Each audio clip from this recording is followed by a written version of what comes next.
Welcome to Safety Experts Talk. Visit our website at creativesafetysupply.com/podcast.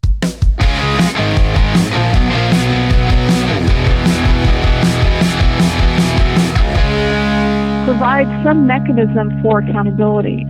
So employees need to know what they're supposed to do, and then not only what are they supposed to do, but know that they're going to be held accountable for that. Don't ignore employee input when planning workplace safety. The expert on the safety requirements of a particular job is the person who actually does that job every day. Hi, I'm Dan Clark. That's the opinion of Lori Siegelman, a senior consultant based at W&M Environmental Group in Dallas, Texas. Hello, Lori. Hello. How are you? Good, thank you. You're a certified industrial hygienist, a certified safety professional, a certified hazardous materials manager, and you know EHS management programs and systems inside and out. Yes. Well, I've been at this quite a while, so you do collect certifications and knowledge and experience over many years. So I don't think I could put that much data in my brain no matter how much time I had. So no matter if it's industrial hygiene or hazardous materials management or EHS management, you can handle all of those topics. We do. We have expertise in all of those different areas. Do you get calls from companies that mostly are trying to plan ahead or that have just been stung by an OSHA inspection and they have to pass muster? Unfortunately, the majority of our calls come from people who have experienced an OSHA inspection or a complaint investigation, or it's even worse than that, an attorney has recommended the client call us to help with some issue they've gotten in a little over their head. Wow. I was hoping that companies would be planning ahead, but it sounds like money talks and OSHA fines bite. That is true. But we do have our fair share of companies. They want to do the right thing. They've lost their ESH manager and want help. Or the ESH manager comes on board and says, hey, I need help. We need additional support, and they call us. So we do have a fair amount of those type of calls as well. Even with all this training that you or any professional has, you believe that the worker doing the job is the best safety resource for that job. Absolutely, yes. We have some clients that come to us to do task hazard analysis or job safety assessments because they want to be safe, but they don't have a good understanding of how integral the employee input is to it. So we can come and certainly facilitate that and give a lot of good ideas, but it's always most effective if we get the employee input, the employees actually doing that job that's being analyzed or reviewed, rather than just make assumptions on what the hazards and the risks are. To get that employee's opinion or input on the safety for their particular position, do you as the consultant just come in and meet with them one-on-one? Sometimes that's the best way. Oftentimes, though, depending on the company and the employee population, a lot of times employees become apprehensive. They feel as if maybe they've done something wrong or they're being called out and they don't want to say the wrong thing. So it really depends on the atmosphere and the culture of the company that's there to start with. What I find works best is you get a group of employees, not just one employee, maybe in a team type of environment, and you start perhaps with team leads or foremen or supervisors, and then follow on with the individual employees at their work locations.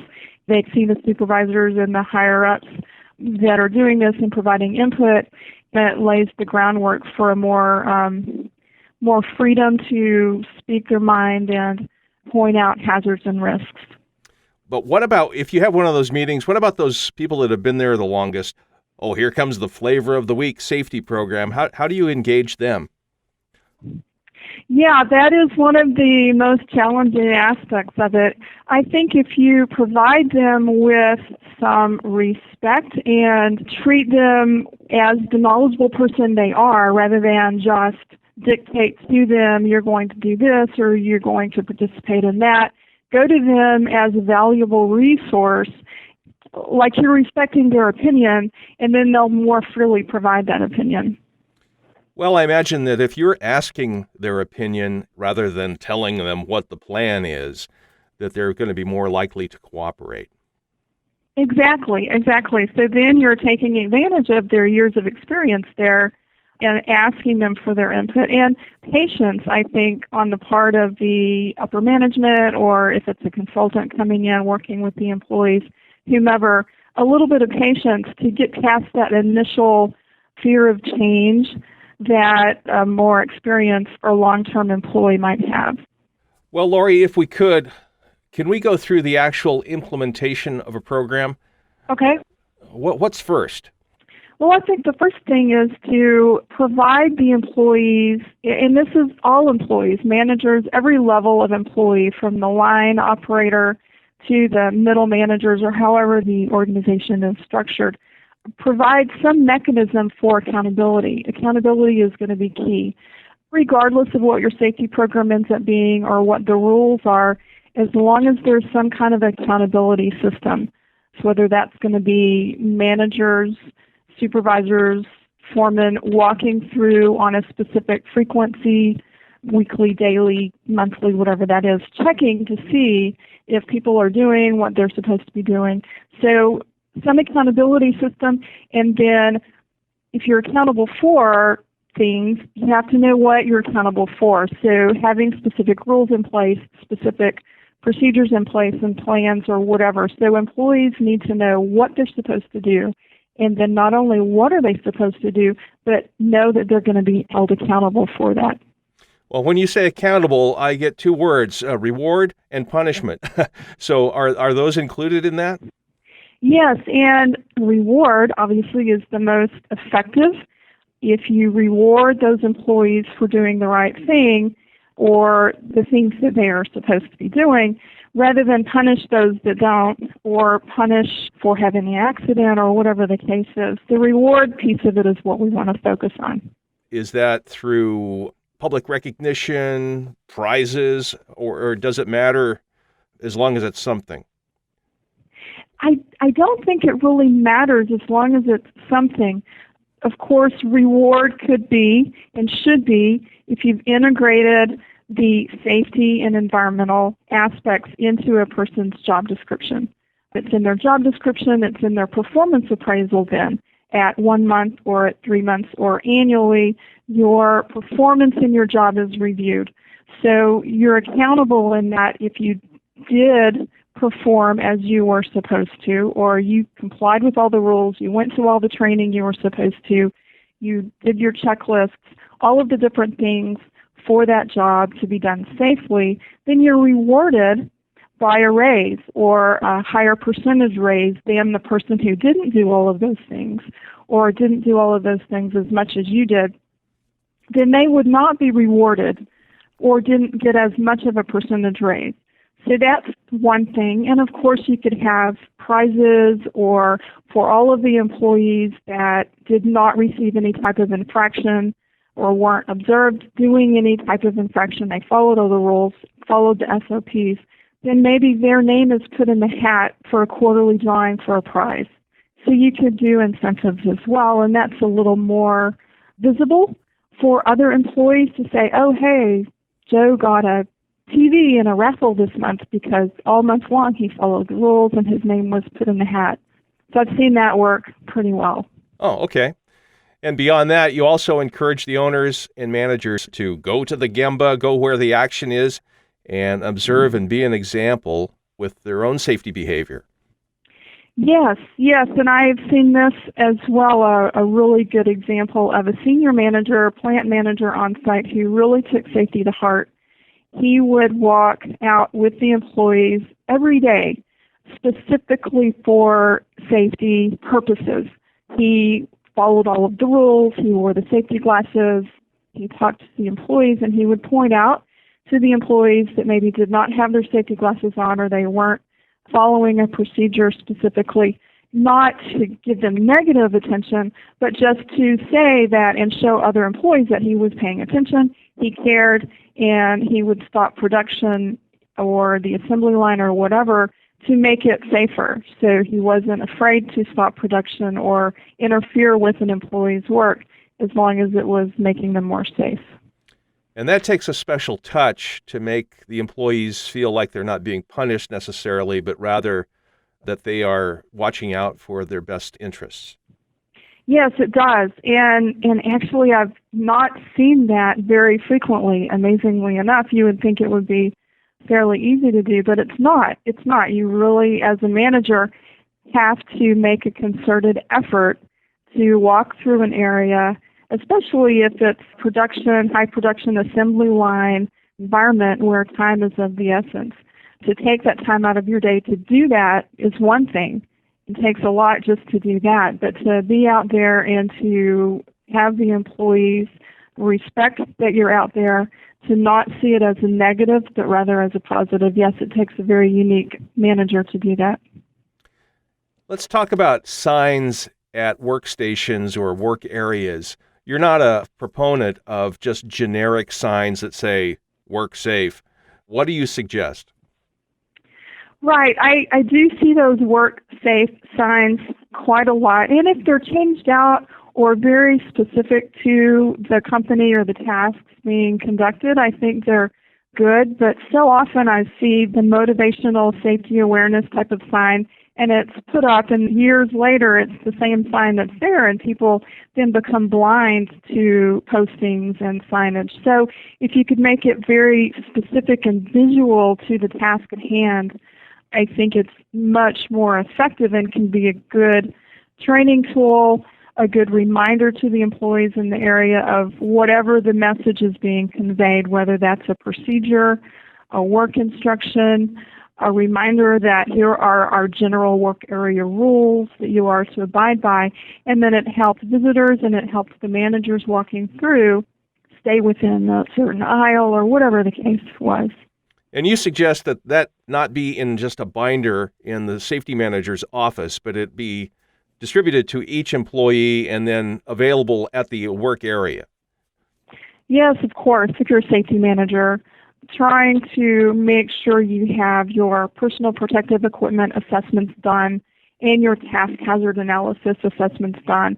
And they're all nice and tidy in a binder on your shelf, and so you've satisfied some regulatory requirement or company requirement to do these assessments. It doesn't do anyone any good for them to be in a binder in an office if you don't share those with the employees that are doing the job or the employees that need to have that information. So I don't suggest having so many different pieces of paper, posters, and signage everywhere that people become blind to them, but if you can have enough in the work area posted or available in the work area where however it makes sense without plastering things everywhere, that would be a good idea. Maybe the ideal thing would be to have new posters every month or so. Yes, and that's often done and very effective if you combine that with daily, weekly, or monthly talks. Mm-hmm. Some people refer to them as toolbox talks, or they have a meeting every day to start the work shift or to kick off the work week. They talk about maybe some things that happened last week that you need to be aware of, and safety-related, quality-related, production-related, kind of combine the safety in with any kind of production talk that you're having or instructions that you're giving for that day or that shift or that week. And then you can combine that maybe with the poster or the signage that you're putting up that week if you're swapping something out. So you kind of combine that with current topics, and it blends well with the whole production quality theme that you have going on that week. One of the big initiatives in safety is HazCom 2012, OSHA's alignment with GHS labeling for chemicals. Right. It's been rolling out for a couple of years now. How are your clients reacting to this new hazard communication standard? Well, I see a lot of your smaller to mid-sized companies that don't necessarily have a dedicated safety manager or safety professional on staff that isn't aware of the new requirements, or they're aware of the new requirements and so they've kind of scrambled to get the safety data sheets put in place, but maybe they haven't trained their employees. So there's a lot of gaps that I'm seeing, and especially in the smaller to mid-sized companies that don't have that dedicated person or maybe they don't have a corporate level person that's feeding down to them. So the employees, they're busy working away and not really paying much attention to the labels or the posters or the safety data sheets. They just want to get the job done. So there's a little bit of a gap there. Are companies calling your company for help to let their employees know about this? We are getting some calls. Yeah, I think it's the onus on the company owners or the senior managers. When they become aware of the changes, they're calling our company and others like my company to come in and maybe do some employee training. But what I'm recommended to them is a little more than just employee training, and maybe some follow-up training, and their workplace labeling that they have in place is outdated, and they need to, of course, comply with the labeling requirements as well. There's one more deadline, June 1st, 2016, as we're recording this early in 2016.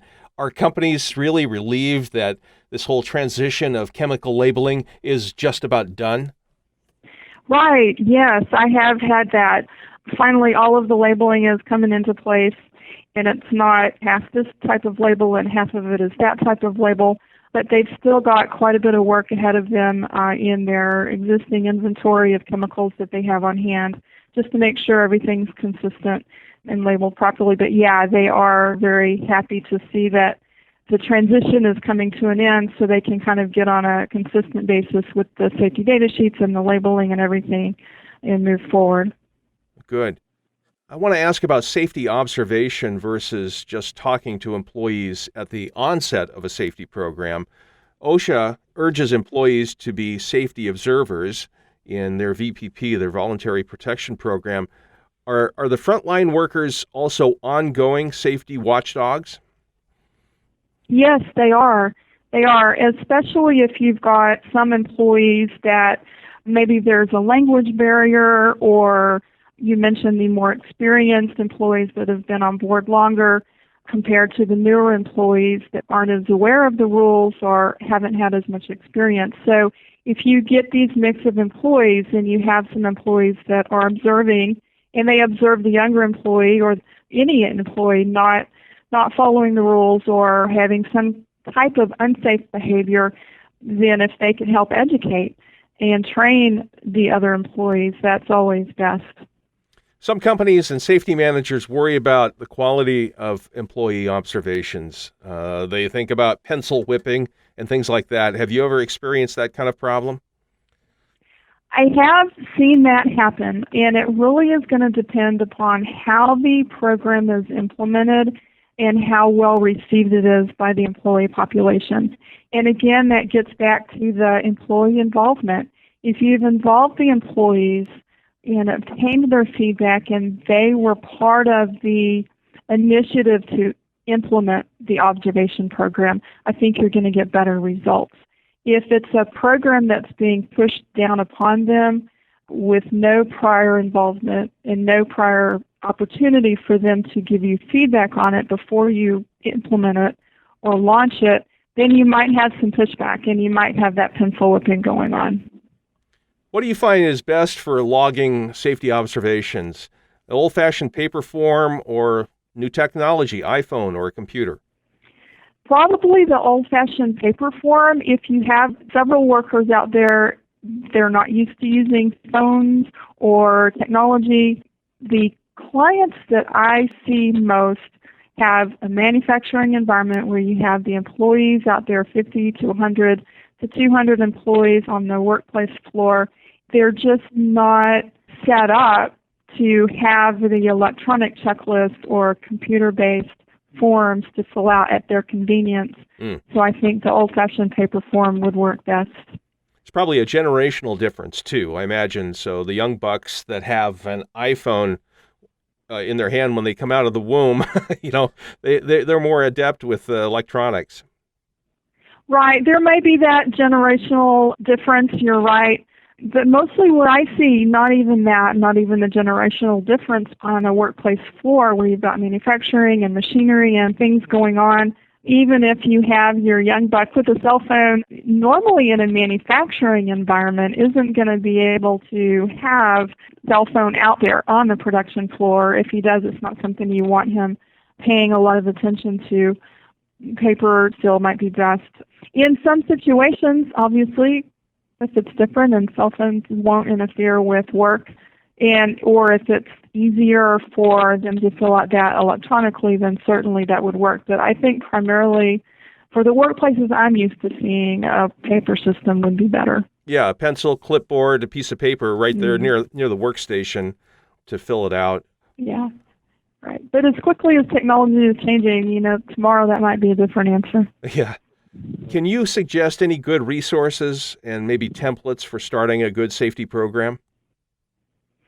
The best one that I've seen that has all of the different topics available and it's geared toward new supervisors or new managers is the National Safety Council. They have a variety of tools, a lot of different training for this type of individual in a variety of formats. So online training written in a book format or in person if you have that capability.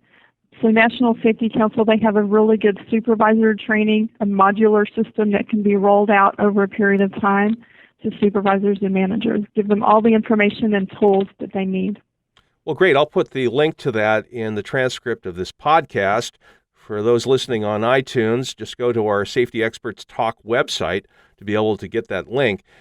And if people wanted to contact you at W&M Environmental Group, how do they contact you? They can call our main number, 972-516-0300, or they can go to our website, wh-m.com. What kind of company is calling you and how many employees, that type of thing?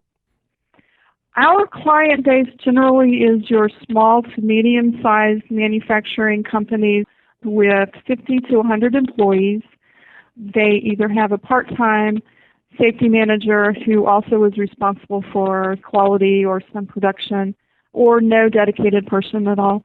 We also have quite a few companies that call us that are larger companies but just need some additional help with the more complex reporting aspects or fine-tuning their safety programs. Do you do just a one-time initial setup, or do you come in on a periodic basis, quarterly, monthly, something like that?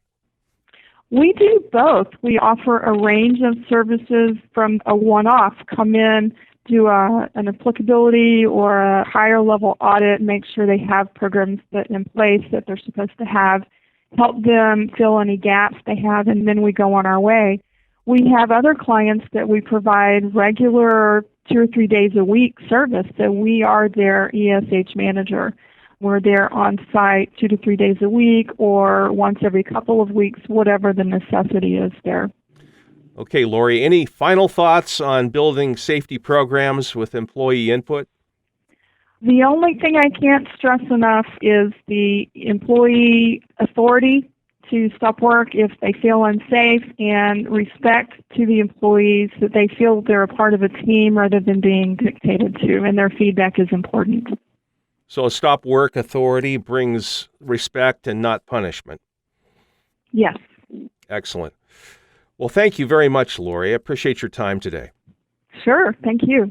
Our guest has been Lori Siegelman, CIH, CSP, CHMM, and senior consultant based at W&M Environmental Group in Dallas, Texas. Thanks again, Lori.